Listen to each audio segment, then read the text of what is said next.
Inovação, segurança, programação, tecnologia, desenvolvimento. Começa aqui. Let's begin. DevSecOps. DevSecOps. O seu podcast de segurança em tecnologia.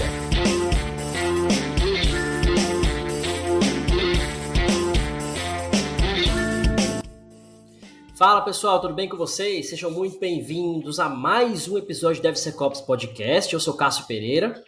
Eu sou o Marcos Santos, voltei! Tá de volta, né? Depois das férias de 2 anos que sem gravar aqui com a gente, voltou o gordinho, voltei. Né? Que bom, mas pelo menos voltou sozinho, não trouxe o Marco, não trouxe o Gabriel e o Rodrigo pra encher o saco aqui, só falam desse. Jamais, nem gosto deles. Você tava com saudade, Marcos? Muita, cara, muita. Eu amo gravar esse programa. Sei, ama tanto que sumiu, pessoal, não deu satisfação, também não paguei mais salário também, o cara tem o direito de sumir, né? Faz parte. É que eu não tava gostando de você também, aí a gente some. Não, brincadeira, tô um pouco gripado, mas tô bem. Boa. Então vamos lá, bom que o Marcos chegou, né, voltou e trouxe um convidado, né, um convidado que a gente vai apresentar. Pra quem tá no YouTube aí, né, assistindo no YouTube, a gente já tá vendo a carinha dele ali, a gente já vai falar sobre o convidado. Antes do nosso convidado, lembrar que o DevSecOps Podcast tem o apoio da Checkmarx da Nova 8, que são especializados em segurança de sistemas e código seguro. O link da Nova 8 é a distribuidora da Checkmarx no Brasil. Está abaixo na descrição do episódio, lá no YouTube, ou também no nosso site, devsecopspodcast.com.br, tá? A Contabilidade Olímpia, que é especializada em profissionais de área de TI. Se você precisar abrir sua empresa ou migrar de contabilidade, entre em contato com o pessoal da Contabilidade Olímpia, que eles estão prontos para te atender. A Gold Security, que é especializada em Application Security, né, que é desenvolver código seguro, software seguro, fale com a Gold Security. E você quer anunciar vagas de Application Security, né, vagas específicas, sem pagar um absurdo, né, para anunciar vagas nos portais aí mais conhecidos, appsec.jobs. E você quer procurar vagas também, tá lá o portal no ar para você de forma gratuita, beleza? É um projeto pessoal aí que a gente começou há algum tempo.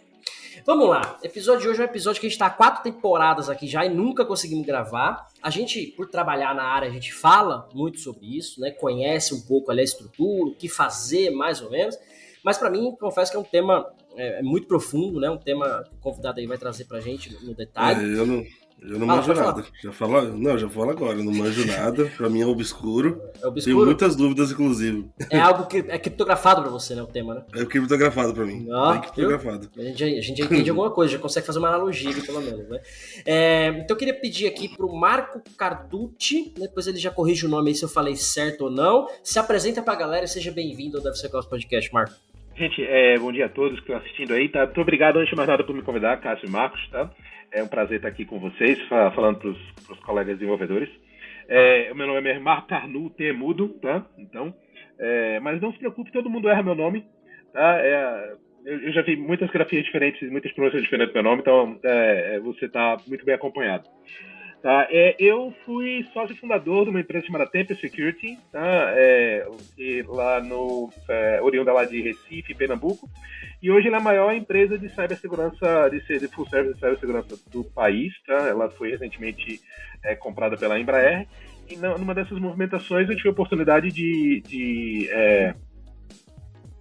vender meus shares da empresa e dei uma pivotada na carreira porque eu fui sugado pelo vírus das criptomoedas, tá?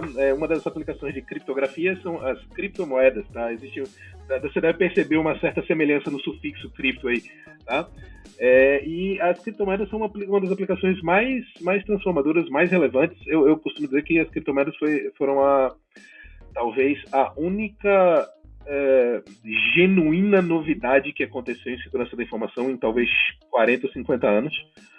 Porque foi a primeira vez que a gente teve um sistema computacional em que você consegue ter garantia de segurança sem ter um coordenador central. Tudo que a gente faz em segurança da informação, no fim do dia, depende de você ter algum centralizador que impõe as regras e pune os ofensores, né? E pela primeira vez, as criptomoedas, através da criptografia, uma aplicação muito genial da criptografia, conseguiram mudar esse paradigma. E por causa disso, eu fui me aventurar nesse mercado. Eu fundamentei o chamada CoinWise, que depois se fundiu com uma corretora de criptomoeda lá de Recife também, chamada BitBlue, e hoje a gente existe na forma do Zero Bank, que é um banco digital em que a gente tenta fazer com que criptomoeda seja cidadão de primeira classe, e não um adendo, não um penduricalho, mas uma coisa que é nativa no sistema. E estamos aí. E agora a gente está com uma série de outros serviços bacanas para intermédio de transações financeiras, etc. E engraçado que vários desses dessas coisas tem criptografia envolvida em várias camadas, então acho que o tema que a gente vai falar aqui é super pertinente. Boa, muito bem-vindo mais uma vez, Marco. Obrigado pelo teu tempo, né? Cara, para quem não conhece, quem é da área de segurança e não conhece a Tempest, alguma coisa está errada, né? A Tempest é muito famosa aí na área de segurança, no mercado, né? De uma maneira geral. Todos os links aí, os projetos que o Marco comentou, vocês vão achar aqui na descrição do episódio, lá no YouTube e também lá no canal. Então fiquem tranquilos aí com relação a isso. Já para introduzir esse tema, então, Marco, eu queria fazer uma pergunta relacionada exatamente a isso. Eu já fui desenvolvedor, né, por 15 anos da minha carreira, eu fui o famoso codar, né, o cara que cria ali as coisas, ou só copia, né, depende do contexto. E eu sempre tive dificuldade, depois que eu fui para a segurança, aí você entende um pouco mais, mas eu sempre tive dificuldade na época, alguém precisava falar, cara, isso aqui precisa estar criptografado. Eu sempre tive dificuldade em entender por quê. Hoje talvez LGPD nos dá alguns nortes, cara, informação é sensível, né? Como é que você anonimiza, criptografa, enfim. Mas hoje você tem mais ou menos um norte, se é que eu posso falar assim.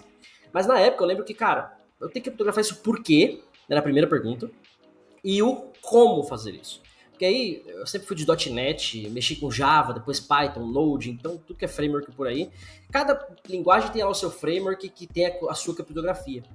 Mas eu não sei o algoritmo por trás, se tá certo ou não tá, se é o mais seguro ou não é, enfim. Então eu queria pegar esse começo para falar assim, por que eu preciso criptografar algo? Né? Eu já ouvi um ditado em criptografia, em segurança, que é só cripto salva, né? Depois a gente vai entrar em questões sociais ali e tal. Só a cripto salva, né? E na real é verdade. O problema é que ela salva, mas também derruba as aplicações, fica tudo mais lento, né? Ficaria impossível tudo funcionasse, tudo fosse criptografado. Então, por que criptografar algo? Né, se a gente puder discorrer sobre isso. E como, né? Como é que eu faço isso? Através de algoritmos, técnicas, enfim. Só pra gente começar o tema aqui. Então, a razão pela qual você quer criptografar as coisas é porque nós, seres humanos, temos segredos e temos alguma expectativa de privacidade quanto às coisas. Tá? E existem 1000 maneiras insidiosas e não tão perceptíveis pelas quais as informações vazam. Tá? Então, para você mitigar... A informação é como um gás. Ela quer se expandir, ela quer sair, ela quer vazar. Se você não deixar ela muito bem contida, ela vaza pelas frestas mais inesperadas. Então, uma maneira de você se defender disso é usando a criptografia. Tá? E certos sistemas de comunicação são inerentemente vazam. Okay? Por exemplo, deixa eu falar um pouco de história, de onde a criptografia se disseminou, e trazer isso um pouco para a história mais concreta de nós desenvolvedores. Tá? Vou dar um exemplo histórico, alguns exemplos bem concretos da vida do desenvolvedor. Tá? O exemplo histórico é o seguinte, okay? Na Segunda Guerra Mundial, por exemplo, tá? Os comandantes queriam falar com seus submarinos, com seus navios, etc. Tudo mais. E a maneira que eles tinham para fazer isso era através de ondas de rádio, tá? De estações de rádio.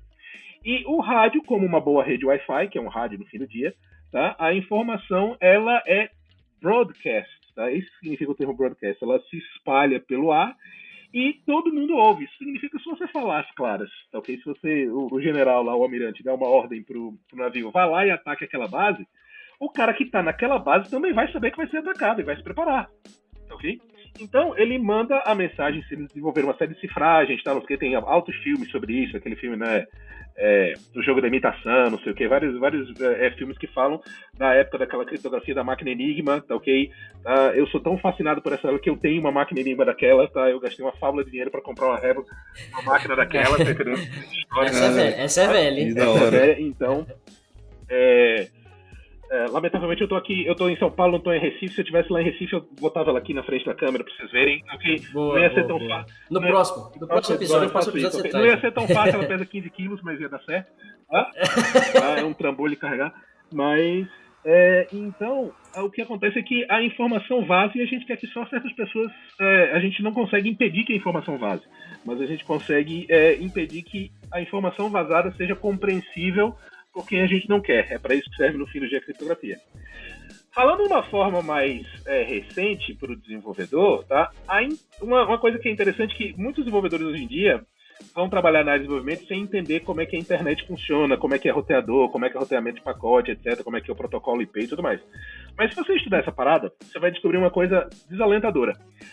a tua informação pela internet, por exemplo, quando você conecta numa API, etc., ela passa por vários intermediários, tá, ao longo da internet. Se você der um comando tem um comando antigo chamado traceroute, que ele mostra o endereço IP de cada um dos intermediários. Tá? Tem uma versão mais recente chamada MTR que faz a mesma coisa, que é até mais bonitinho. Então você vai ver o endereço IP de todos os roteadores que são intermediários desse negócio. Às vezes tem 20, 30 roteadores. Todos esses roteadores têm acesso ao teu tráfego. Eles podem ver tudo. Então, se você passar senha, passar informações confidenciais, eles vão ver. Tá?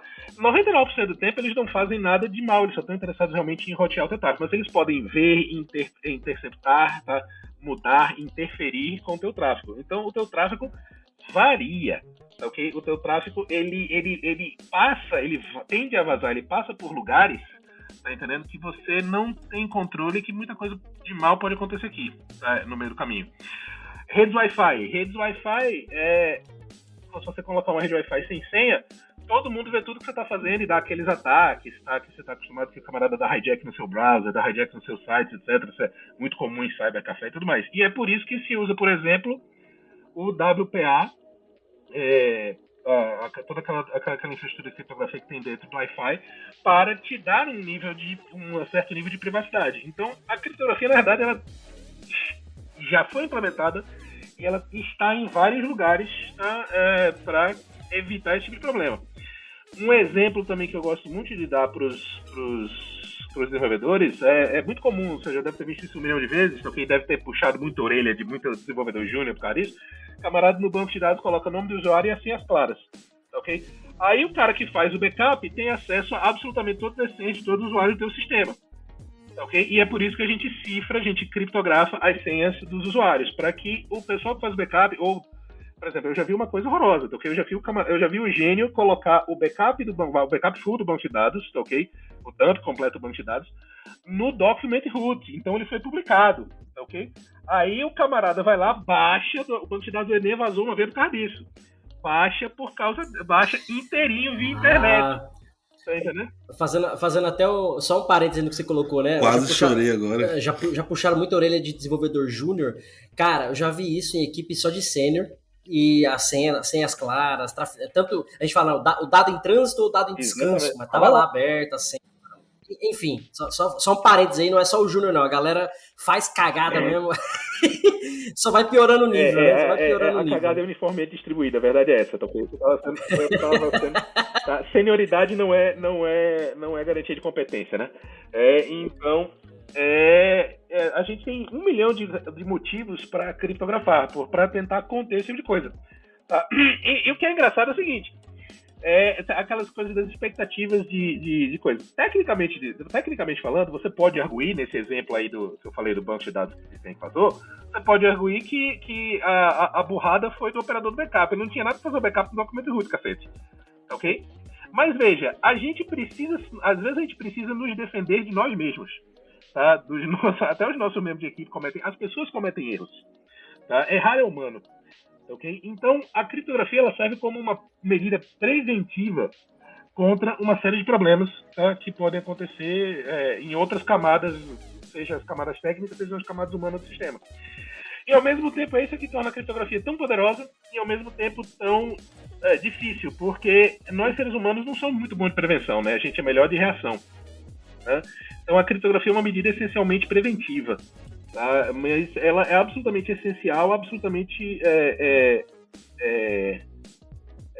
fundamental. Eu costumo dizer o seguinte, ok? Se você pergunta para mim, a resposta, se você perguntar para mim, Marco, qual é a resposta mais curta que você pode me dar para por que a gente precisa criptografar? Eu respondo da seguinte maneira para você. Por que a porta do banheiro público é opaca e não transparente? Simples assim, né? Pela privacidade. Ok. Boa. Cara, eu acho que o porquê criptografar as coisas tá claro. Marcos, tá acordado aí? Ele deu uma assustada aí. Óbvio, tá. Pô, tô aqui, tô acordado. Só pra alertar o pessoal que acompanha a gente aí, o menino ainda tá no, como é que chama lá, o jet lag, né? Alemanha, agora Brasil, daqui a pouco ele volta. Tô até com umas perguntinhas aqui já pra fazer. Descobriu até que a máquina de criptografia pesa menos que ele, né? Marcos tá com então. Fazer o quê, né? Cara, mas essa introdução aí foi muito boa, e essa questão do porquê criptografar é aquela história, né? Eu preciso proteger algo, e talvez a criptografia, talvez não, né? A criptografia é a única forma que eu diria 100% hoje. Não é nem 100%, né? Se para pensar, é possível quebrar? Só o tempo não é viável, né? Você vai ficar alguns milhões de anos ali, Veja, então já é possível. Pode não ser 100%, mas é o melhor que a gente tem. E chega bem, se você fizer bem feito, fica bem 99,999% mesmo. Tá? Boa, ótimo. Então, acho que essa boa introdução aí pra gente entender o porquê eu preciso criptografar as coisas. Quer perguntar, Marcos? Tá com a pergunta na manga aí? Quer que eu faça outra? Então, assim, ele falou do tipo de criptografia, né? A WPA. Eu tava acostumado a trabalhar muito com o MD5, né? Eu sei que é uma criptografia bem fraquinha aí, mas era a que eu tava acostumado e era que me passavam lá o algoritmo. Usa MD5 e acabou, né? Era isso. Eu queria saber qual a diferença ali entre uma MD5, uma SHA-256, uma WPA, e por que o uso da WPA, né? É uma dúvida mesmo, realmente foi o que eu falei, tô acostumado só a usar MD5. O que são essas siglas, né? MD5, WPA, SHA, né? O que é isso, né? Caramba. Exatamente. Essa pergunta dá para escrever um livro, mas eu vou tentar resumir aqui. Tá? Então, para a gente colocar em contexto, antes de responder essa tua pergunta, eu preciso dar um passo atrás para a gente colocar as coisas em contexto. Porque a gente vai falar de um monte de sigla aqui, tá? E a gente tem que organizar as ideias, senão a audiência não vai acompanhar. Tá? A gente pode mais ou menos dividir a disciplina da criptografia, tá, okay? A disciplina da criptografia aplicada, tem a disciplina teórica, que é um negócio muito matemático, tá, não sei o quê, mas a disciplina da criptografia aplicada tá, em 3 grandes ramos, tá? Classificando os algoritmos de criptografia pela quantidade de chaves que eles tomam, que eles usam. Tá, okay? Tem o que eu chamo de criptografia de 0 chaves, tá? Tem a criptografia de 1 chave, 0 chaves, tá? 1 chave e de 2 chaves. A criptografia de 0 chaves, tá? Muita gente não chama de criptografia, chama de algoritmo de hash. E o MD5 que você acabou de falar é um algoritmo de hash. Tá? E ele faz o que a gente chama de, entre aspas, criptografia irreversível. Depois eu explico por que as aspas. Tá? Esses algoritmos eles só funcionam em uma direção. Ele funciona na direção da criptografia, ou seja, ele pega um texto plano, um texto às claras, tá? E transforma numa coisa cifrada. Tá? E a gente usa isso, por exemplo, para fazer cifragem de senhas, tá, okay? Em banco de dados, por exemplo, aquele exemplo que a gente falou. Tá? Você pega a senha do usuário, tá, okay? Falar a senha mais comum do mundo, tá? 1, 2, 3, 4, 5, tá? E se você cifrar usando o algoritmo MD5, você pode até fazer no terminal do seu computador, vai dar um resultado aí. Tá? Eu não sei de qual é o número grande. Tá? E você pode fazer isso com todas as senhas, etc. Isso já dá um certo nível de obscurecimento das senhas. Ok? Mas o algoritmo MD5 ele não foi exatamente projetado para isso, e justamente por ele não ter sido projetado para isso, ele não é o melhor para essa aplicação. Tá? A função do MD5, na verdade, é fazer o que a gente chama de hash criptográfico. Ele quer gerar um identificador único de qualquer objeto que você dá. Você passa qualquer dado para ele, okay? Aí ele moe, ele chama de função de hash. Hash em inglês significa misturar. Tem inclusive um prato de café da manhã muito comum nos Estados Unidos chamado hash browns, tá? Que é que você faz uma mistureba de batata com ovo, com as outras coisas lá. Tá, okay? Esse é o significado original da palavra hash, é mistureba. Só que essa mistureba, ela é determinística. Então toda vez que você passa o mesmo dado, tá, dá o mesmo resultado do mesmo hash, ok? E isso é ótimo para você fazer identificadores únicos. Tem vários protocolos, vários sistemas hoje que usam como identificadores únicos, tá, o hash do dado. O que nos dá de benefício, inclusive, uma checagem de integridade. Tá? Você consegue verificar se o dado que você está tratando é idêntico bit a bit ao dado que você verificou anteriormente, ok? Mas por que o MD5 não é um dado muito bom, por exemplo, para cifrar senhas? Okay? Exatamente por causa dessa característica que eu acabei de dizer para você. Tá? Se você cifra a senha 1, 2, 3, 4, 5, vai dar um resultado. Se posteriormente outro usuário do teu sistema também usar a senha 1, 2, 3, 4, 5, vai dar o mesmo resultado. Quando o banco de dados vazar, eu posso até não saber qual é a senha do cara, mas eu posso dar um order by senha e ver que 2 usuários têm a mesma senha. Então eu já tenho um vetor de ataque, é o seguinte: se eu descobrir a senha de um, eu descubro a senha de outro. Tá? Então esse é um ataque bem comum. Eu já usei esse ataque numa situação real, num pentest, tá, ok? Por exemplo, num pentest, uma vez, o que eu fiz? O camarada não estava usando exatamente o MD5, estava usando um outro algoritmo, mas ele tinha essa mesma propriedade que dava sempre o mesmo resultado. Tá? Aí o que eu fiz lá no cenário de ataque? Tá? Eu tinha acesso read-only, mas não read-write ao banco de dados. Tinha uma vulnerabilidade lá que me permitia ver o banco de dados, mas não alterar o banco de dados. Então eu não podia diretamente alterar a senha. Só que aí o que a gente fez? A gente fez um scan, buscando todos os usuários que tinham senha 1, 2, 3, 4, 5. É claro que a gente achou gente com senha 1, 2, 3, 4, 5, porque, enfim, usuários sempre podemos contar com a burrice do usuário. Padrão. Tá ok? Tá? Você sabe como são os usuários, né? Nós os amamos, mas nós os odiamos. Nós vivemos em função deles, mas a gente tem vontade de meter a mão na cara deles. Tá? Sim. E o que aconteceu? A gente descobriu um usuário que tem a senha 1, 2, 3, 4, 5. Aí a gente fez uma query no banco de dados para ver todo mundo que tem aquela mesma senha cifrada. E a gente sabia que a senha desse usuário também era 1, 2, 3, 4, 5. Então a gente escalou o ataque de um usuário para 7 mil usuários que tinham a senha 1, 2, 3, 4, 5. Numa tacada só. Boa. Ok? Inclusive, 7 mil usuários. Inclusive, quando eu comecei a brincar com segurança, eu lembro de uma parada chamada Rainbow Tables, que é basicamente, né, TXTs de gigas e gigas de dados, com todos esses hashes já em MD5 e outros algoritmos, que representam 1, 2, 3, 4, 5, 6, é uma classe de ataque que a toda. gente chama de Pre-Computation Attacks, tá, ok? Que é o ataque de pré-computação. Tá? Você já deixa... o Rainbow Table é uma maneira compacta de você ter uma tabela gigante. Tá? E aí o que acontece? Então, por causa disso, o MD5 não é um algoritmo terrivelmente bom para senhas. Se vocês quiserem tratar senhas, fazer cifragem de senhas, você usa um que a gente chama de um algoritmo... sério, o termo técnico é esse mesmo, um algoritmo salgado. Tá? Ele tem... você coloca um número aleatório extra que se chama... o termo técnico correto na área, chama-se SAL, tá? Em inglês é SALT. O SALT, né? SALT. E aí, a minha recomendação é que vocês usem um algoritmo que foi projetado para ser difícil, para atrapalhar os casos, é o Bcrypt, tá? Então, estude a respeito do Bcrypt. Ele não é o mais moderno nessa linha é o Argon 2. Tá? Então, se vocês quiserem dar uma estudada sobre isso aí, então usem. Se vocês colocarem o Argon 2, ele tem o estado da arte de cifragem de senha. Tá? Boa, inclusive, acho que o Facebook usa Bcrypt, eles têm uma documentação sobre isso. Bcrypt é muito...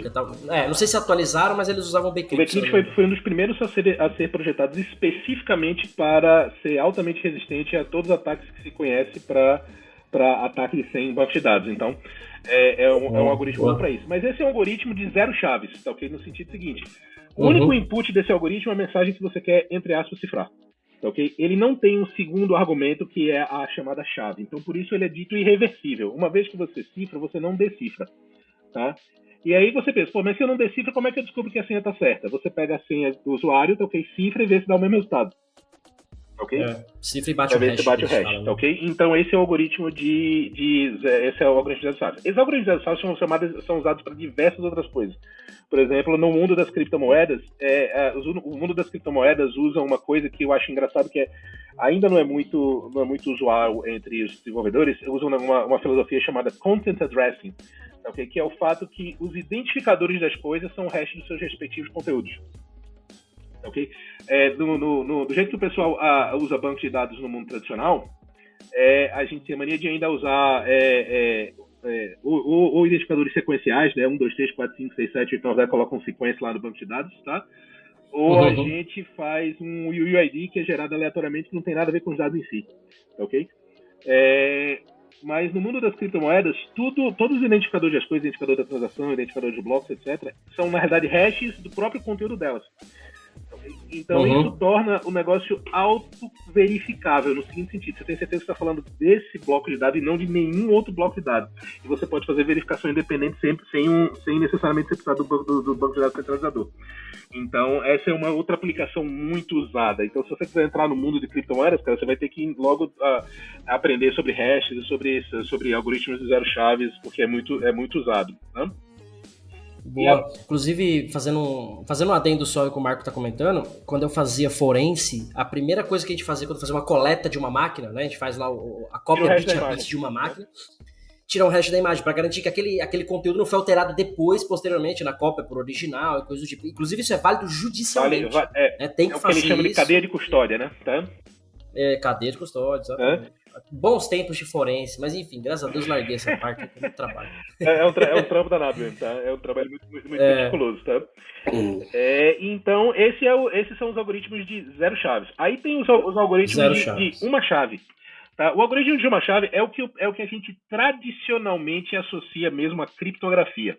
Tá entendendo? É o que a disciplina da criptografia nasceu com os algoritmos de uma chave. Tá? Curiosamente, os algoritmos de zero chave meio que vieram depois. Tá? E os algoritmos de uma chave, ele tem 2 inputs. Tá? Ele tem a mensagem que você quer cifrar e a chave. Tá? Então ele não embaralha a mensagem, mas ele embaralha a mensagem de uma forma específica para essa chave. Tá? E aí você tem a função inversa, o algoritmo inverso, que pega a mesma chave. Se você colocar a mesma chave com a mensagem cifrada, vai dar a mensagem original. Ok?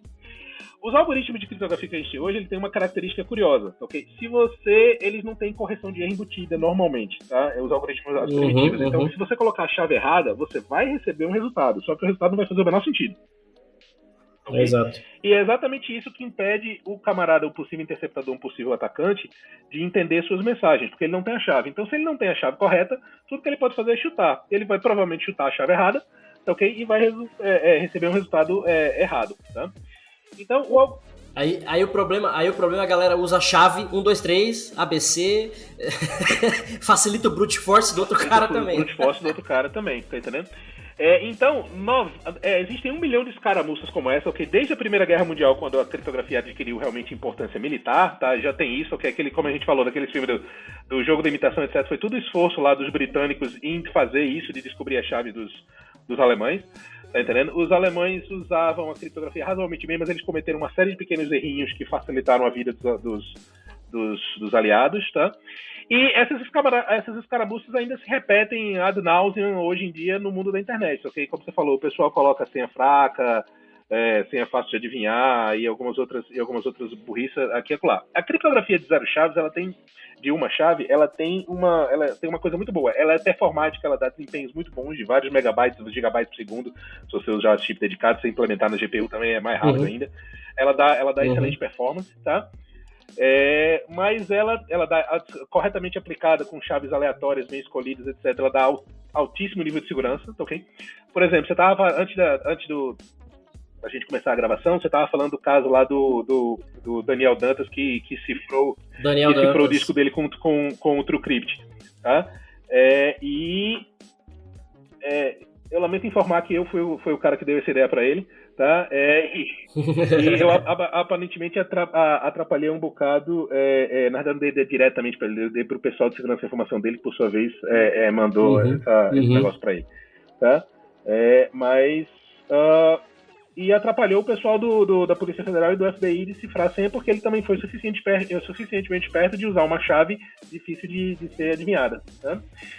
E a criptografia do TrueCrypt na época era uma das melhores implementações que a gente tinha. O grosso da criptografia do TrueCrypt é criptografia de uma chave só. Okay? É exatamente desse tipo que eu estou falando. Então, por exemplo, você cifra o disco inteiro. A criptografia de disco hoje é implementada em quase todos os sistemas operacionais, no Linux com o dmcrypt, no Windows com o BitLocker, na Apple tá com a cifragem lá do sistema de arquivos deles, tá, okay? Exatamente para evitar problemas, por exemplo, como roubo de notebook. Tá? Você cifra o seu dado, aí você tem o seu notebook roubado e de repente todas as informações corporativas importantes, secretas da sua empresa vão cair nas mãos do cara que roubou seu notebook. Olha que beleza.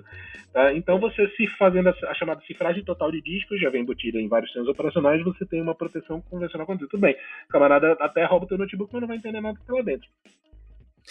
Inclusive, recentemente eu peguei uma máquina nova da empresa e a gente precisou fazer o BitLocker. E agora você tem a opção, porque acaba sendo um problema guardar essa chave. Legal, criptografei, tô seguro, mas minha chave, por mais segura que ela seja, eu anoto no post-it. Aí vira o negócio da senha, né? Eu ponho no post-it, eu anoto no TXT. Então não resolve muita coisa. E aí o próprio BitLocker agora você tem a opção da máquina, se você está com uma conta logada na Microsoft, você guarda direto a chave no Azure AD. Então o próprio serviço do Azure, você nem vê a chave, né? Você obviamente coloca lá uma senha, mas fica guardada para você no Azure AD. Então se você perdeu ou precisa recuperar depois, só conectar, ligou na conta, ele faz a conexão para você, já puxa a chave ali e tal. Então fica um adendo aí também que o guardar a chave acaba sendo um problema também, mas os serviços por si só já estão ficando um pouco mais espertinhos, né, inteligentes, para facilitar a vida do usuário, vamos dizer assim. Eu ia comentar justamente isso, dessa parte do BitLocker que a gente recebeu as máquinas, né? Também troquei de máquina recentemente, foi a mesma coisa, né? Subiu direto pro Azure AD, eu nem tive contato com a chave de recuperação.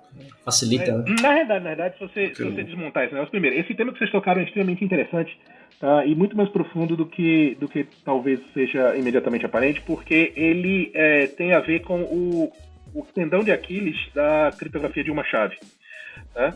Que é que a gente chama de o problema da gerência de chaves, tá? Sério, na disciplina acadêmica de criptografia, gerência de chaves é metade do curso, tá?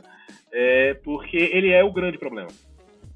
E a criptografia, ela tem uma coisa que é super assustadora, até mesmo para o pessoal do mundo corporativo, que é o seguinte: a criptografia existe um argumento a ser feito de que a criptografia é segura demais. Ok? Por quê? Porque ela é tão segura, que se você esquecer sua própria chave, nem você consegue abrir. Acabou. Ok? Então, no ambiente em que você esquece a chave do seu BitLocker, ok? Você perde completamente acesso ao seu notebook.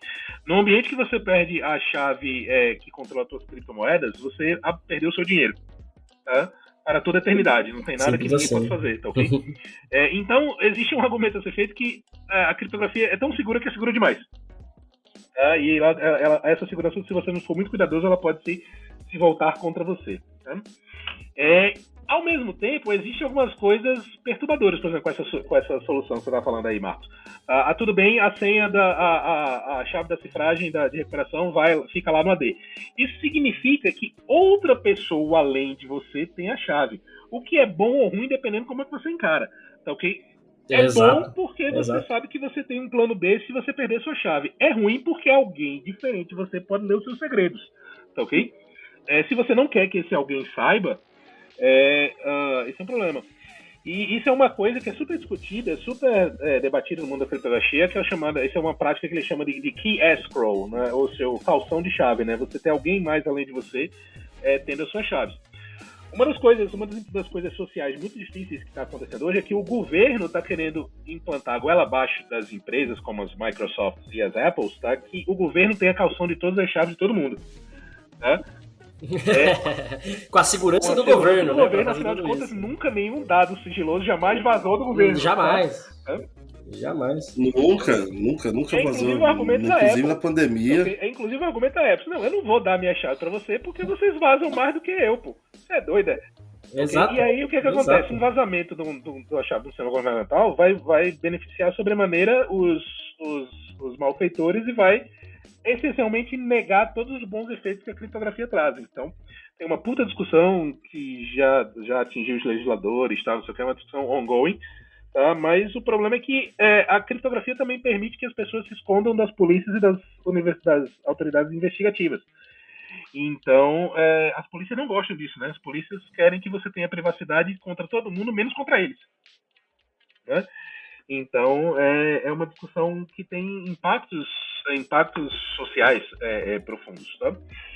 E em 1976, foi isso, agora não sei se é 73 ou 76, tá? Inventaram um novo tipo de criptografia chamada criptografia de duas chaves, que é mais conhecida pelo nome de criptografia de chaves públicas, ok? Foi o primeiro grande breakthrough, a primeira grande novidade transformadora, disruptiva na disciplina da criptografia desde a Segunda Guerra Mundial, em que se conseguiu fazer sistemas de criptografia que têm a seguinte propriedade: eles requerem não uma, mas duas chaves.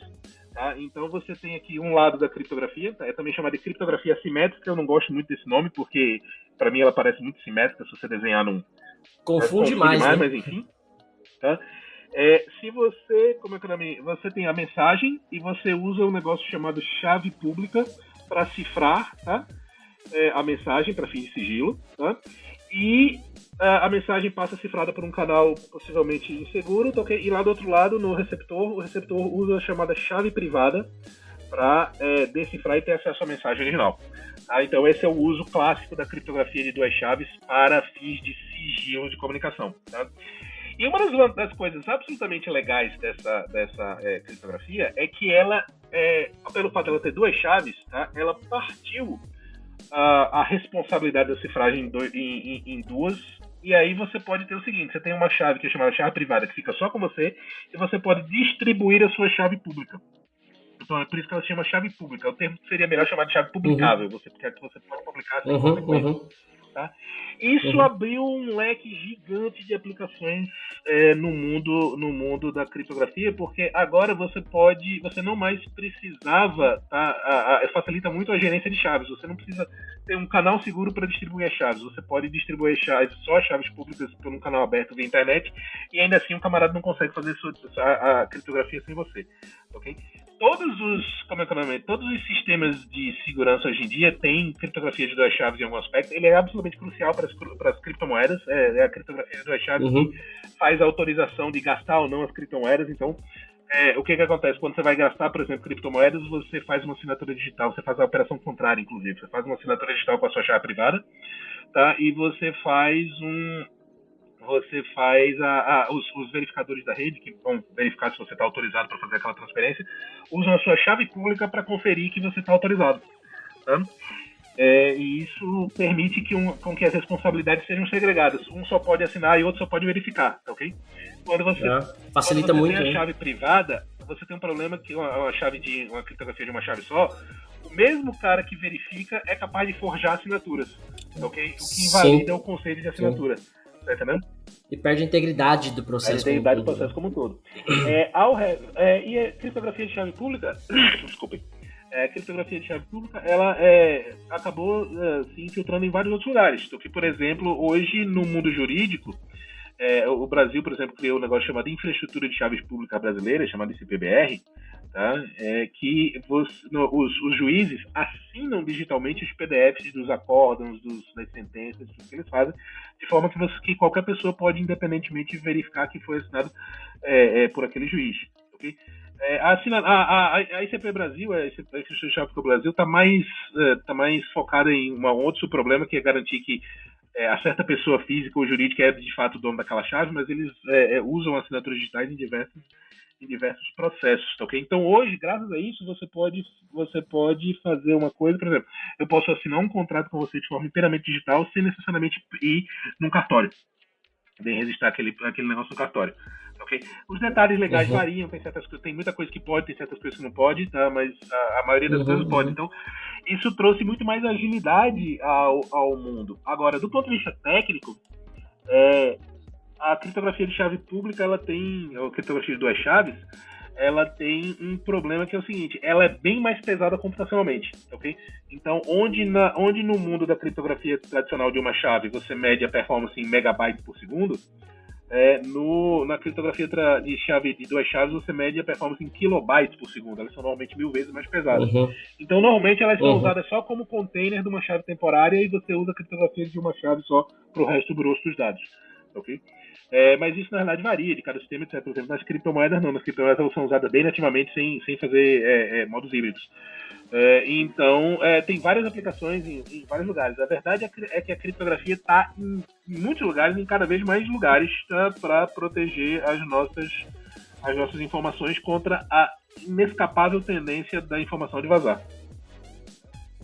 Boa, cara, acho que essa pergunta do Marcos, né, a diferença das criptografias, trouxe a gente para essa, eu diria, passamos da introdução, já fomos pro miolo do assunto, já caminhando pro final, né, porque o tempo é limitado, a gente podia passar a vida, que você falou, né, cara, para responder uma pergunta, dá para escrever um livro, então dá para passar um tempo falando sobre isso. Eu acho que talvez as pessoas não subestimam, não, vamos dizer assim, não tem o conhecimento do quão a criptografia afeta o dia a dia nosso. Inclusive, o pouco que eu aprendi mais sobre criptografia foi num evento em São Paulo chamado Crypto Rave. Eu não sei se ainda existe, eu lembro, inclusive era da madrugada, então tinha uns tópicos muito legais lá, pelo menos na época que eu participei. Eu não sei se ainda existe, eu acredito que sim, mas depois da pandemia, eu não sei se voltou, enfim. É onde eu aprendi um pouco sobre isso. E quando eu pude conhecer o laboratório da Polícia Federal em 2015, quando eu trabalhava com forense, fui ali entender os laboratórios e tal, e o pessoal mostrou lá um cluster de GPU para fazer a estimativa de quanto tempo vai demorar para quebrar a criptografia. Só para provar judicialmente, cara, esse caso aqui tá descartado, né, ou não descartado, coisas do tipo, né, dependendo de como era o contexto. Então, para caminhar para o final, Marco, eu queria que você falasse o seguinte: para quem quer entender uma importância da criptografia, por que usar criptografia, para quem quer aprofundar no tema, eu quero aprender sobre, porque uma coisa é se aprender sobre criptografia, outra coisa é se virar um criptógrafo, né, um matemático que vai desenvolver algoritmos novos. Inclusive, a empresa que eu trabalho hoje, a BB, eu tive a oportunidade de estar na Índia há 2-3 meses atrás, e a gente esteve lá numa universidade onde das bolsas lá financiadas de PhD do pessoal era exatamente sobre novos métodos criptográficos. Eles chamavam de Green Cryptography, que é literalmente para usar menos computação, né, e consequentemente menos energia, né, fazer baseado no hardware, aquela coisa toda. Então, o cara até falou, cara, tudo que fala em segurança pra vocês usem o algoritmo criptográfico. Ele fala, o que a gente faz aqui é exatamente o oposto. A gente tá criando, né, criptografias novas e tal. Então, não entendi nada, né? Aquele negócio de tese, aquele monte de coisa, completamente fora do meu contexto, mas deu pra entender o suficiente. Cara, tem coisas, né, rolando muito boas nessa área, muito importante. Eu queria que você trouxesse pra gente, Marco, é o seguinte, nos próximos 5 minutos pra gente acabar. Eu quero aprender mais sobre isso, ou quero ler sobre isso, eu quero me aprofundar um pouco mais. O que eu tenho que fazer? Para onde eu vou? Eu vou no YouTube? Eu vou no Google? O que eu faço? Ótima pergunta. Primeiro, eu queria falar que você provavelmente já usa criptografia e não sente. Seja na rede, na criptografia WPA, lá que você coloca a senha da sua rede Wi-Fi, que já está implementada dentro do firmware da placa de rede.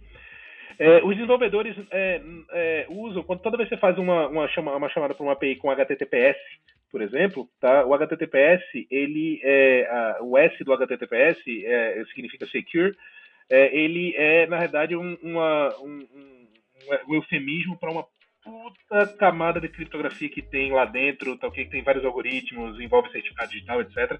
É uma puta área legal de você aprender. Então, por exemplo, pesquisa no Google, tá, como é que funciona o chamado protocolo TLS, que é o S do HTTPS, que é um dos tipos de criptografia mais usados, tá, ok?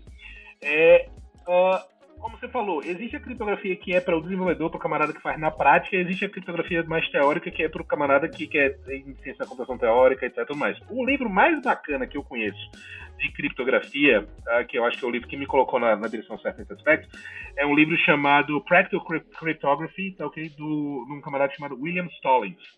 A última vez que eu vi, ele estava na 4ª edição, mas eu li esse livro há muitos anos, tá? Tudo mais. O livro do Stallings, entretanto, na época ele já estava meio datado no seguinte sentido. Existe um outro movimento aí entre os criptógrafos, tá? De fazer primitivas criptográficas mais simples e mais genéricas e mais friendly para os desenvolvedores. A primeira geração de algoritmos criptográficos, como por exemplo o DESTRI, DES, AES, etc., eles eram muito pouco developer friendly, tá? Não eram muito feitos para os desenvolvedores não cometerem erros. Então, por causa disso, os desenvolvedores cometiam muitos erros. Eu recomendaria você estudar uma biblioteca chamada libsodium, de um camarada chamado, liderado por um camarada chamado Dan Bernstein, que é um dos maiores gênios da criptografia de hoje em dia.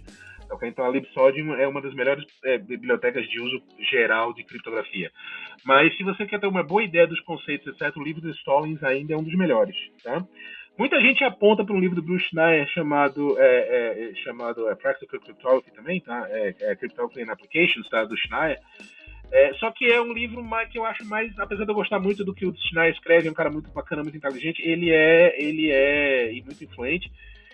Ele é um livro mais datado, mais antigão, ele não é tão developer friendly, tá? Eu acho que o livro do Stallings, do William Stallings, ele é muito mais palatável, porque ele explica todos os conceitos que eu estou falando para vocês, e as aplicações, etc, e tudo mais. Uma coisa que eu não tenho, que deveria ter, tá, e que eu deveria ter, e que justamente por não ter, eu devia ter escrito, e eu fico embaraçado em não ter feito isso, eu nunca vi um tutorial genuinamente legal para o tipo e o nível do desenvolvedor praticante do dia a dia de hoje em dia, tá? O livro do Stallings, quando você for ler, tá? Tem muita gente que não gosta do livro do Stallings porque diz que o seguinte: o livro do Stallings é muito matemático para um desenvolvedor e muito prático para um matemático, ok? Tá? Eu acho que essa é a maior virtude dele, é a virtude de tentar unir os dois mundos, porque os dois mundos precisam ser unidos. Sim. Okay? Mas ao mesmo tempo ele tem a desvantagem que ele às vezes desagrada simultaneamente aos dois campos. Mas eu acho que ele ainda é o melhor livro que você pode ler nesse aspecto, tem na Amazon tal, e tudo mais. Nesse aspecto. Procure no YouTube pelo protocolo TLS, tá? Por tudo que você puder ouvir falar sobre criptografia, tá, ok? Sobre ataques à criptografia, tá? E coisas como dessa natureza. Tá? E eu coloco um desafio para todos nós. Vamos, para os nossos desenvolvedores, vamos escrever um tutorial bacana de criptografia razoavelmente curtinho, razoavelmente bonitinho para o nível do desenvolvedor normal, porque a verdade é o seguinte: o livro do Stallings é muito bom, ok? Mas ele é um pouco mais do que o camarada praticante do dia a dia precisa. Precisa, okay? Eu não acho isso necessariamente uma coisa ruim, porque eu sou o meu camarada que defende que você sempre tem que se desafiar e ir um pouco além. Tá, okay? Eu não acho isso ruim, mas a gente tem que ser realista, né? Muita gente não quer investir tanto tempo, né? Não vai dedicar aquele tempo. Então, eu acho que é uma coisa que está faltando uma boa introdução em língua portuguesa, talvez didática, para criptografia para novatos e em linguagem de programação específica. Um problema que atrapalha mais ainda, que você chegou a falar no começo, é que existem os conceitos de criptografia, okay? E cada linguagem, cada biblioteca implementa de uma maneira ligeiramente diferente, tá, okay? Parecida, mas ligeiramente diferente. Então isso torna o número de dialetos e o número de variações enlouquecedoramente grande, né? E aí pega uma coisa que já não é muito fácil e torna desnecessariamente mais difícil. Sim. Marco, só agradecer, o tempo passa muito rápido. Como você falou no começo, esse tema aqui dá para passar a vida e a gente não termina, né? Porque está em constante evolução, inclusive, além do que já temos, tanto na teoria quanto na prática. Nem criptografia quântica, já pensou? Nossa, cara, vai longe. Isso aqui vai longe. O Marcos, pra você ter ideia, o Marcos já dormiu, ele caiu no teclado aí, já perdeu. Eu falhei miseravelmente aqui. Eu tento fazer essas coisas para manter as pessoas acordadas, mas claramente eu falhei miseravelmente. Derrubou o Marcos, cara. Mano, fica tranquilo que esse aqui tem histórico já, não é culpa sua, não. Ataque de negação de serviço aí. Então. Faz um DDoS na casa dele lá, ele derrubou. Mas, Marcos, de novo, agradecer o teu tempo, agradecer a vasto conhecimento que você trouxe pra gente, pelo menos pra levar um pouco aí não vou dizer o nível não, mas vou dizer o conhecimento do pessoal, dos ouvintes nossos que tá sempre mandando pergunta lá no canal, tanto pra gente aqui nos privados, nas mensagens privadas. A produção, a equipe levantou aqui que o ouvinte nosso, né, que indicou gravar contigo foi o Carlos Henrique. Eu não sei se ele já te conhecia de trabalhar junto, mas o Carlos Henrique indicou. Eu não tenho mais detalhes dele, mas enfim, foi o Carlos Henrique. Ele, inclusive, foi o mesmo ouvinte que falou: grava com o Magno Logan, né? O Magno que já fala de AppSec e tal. Então, episódio passado a gente gravou com o Magno. Pra quem não acompanhou no episódio passado. E eu tinha mais um. Você comentou do livro do Cryptography and Network Security. Ele tá na 8ª edição, do William Stallings, né? Tá na 8ª edição. Quando você estava falando, eu estava pesquisando aqui para passar a informação ao pessoal, tá na 8ª edição já. Então, 4, 5 edições da edição que você falou, já tem muita coisa na frente. Mas acho que é um caminho, né? O pessoal dar uma lida ali, ter uma base. Uma coisa que eu não sei se o Stallings falou, eu mandei pro Stallings uma vez, eu troquei uns e-mails com ele, eu disse: Stallings, você precisa colocar, como é que é o nome? A Libsodium, tá? E as outras coisas do Dan Bernstein no seu livro. Eu não sei se ele chegou a fazer isso nas novas edições, então eu mesmo preciso me atualizar. Tá? Eu estudei criptografia na 2ª edição desse livro, pra você ter uma ideia de quanto tempo faz tempo, hein, cara? Esse aqui, eu não sei se tem a data. Não, deve ter em algum lugar. Aqui, a publicação desse de 8ª edição foi de 2019. Então já tem aí 4 anos, né? Junho de 2019. Mas é relativamente recente, deve valer muito a pena. Foi publicado. Relativamente recente. Continuar com a abordagem nos Estados é uma das melhores que eu já vi, então eu recomendo fortemente. Boa, sensacional. Todos os links, de novo, que o Marco comentou aí, tudo vai estar na descrição do episódio lá no YouTube, pessoal, ou também no nosso site, vocês podem acompanhar lá, links, referências, enfim. Se você quiser, dá uma volta aí no áudio também, pega os nomes aí. Esse foi um episódio muito rápido, não teve nem vinheta aqui no meio, foi um episódio muito rápido, a gente falou de bastante coisa, acho que é um tema relativamente complexo, né? Então a gente precisa deixar ali o pessoal literalmente falar e fluir a ideia, para não ficar interrompendo. E foi até bom, porque o Marcos adora fazer umas gracinhas, os outros dois que trabalham... Você não perdeu nada, Marcos. Os caras que trabalham aqui é tudo vagabundo, não perdeu muita coisa.